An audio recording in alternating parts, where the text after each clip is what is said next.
Kaixo, asteko adierazle ekonomiko garrantzitsuenak errepasatuko ditugu. Hau astekonomia da. Martxoan, Euskadiko lan merkatuak bilakaera positiboa izan zuen.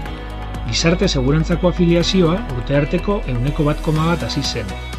1.033.000 kotizatzaile baino gehiagorekin.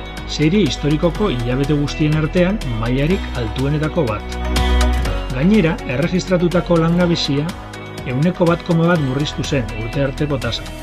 Naiz eta urtarokotasuna dela eta otsailarekin alderatuz apur bat igo, 107.173 pertsonatan kokatu zen, martxo baterako 2008tik jasotako erregistrorik txikiena.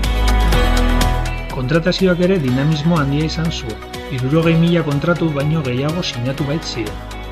Mugagabeko kontratazioak bere pisua handitu egin zuen, guztizkoaren laurden bat izatera iritsiz. Hurrengora arte!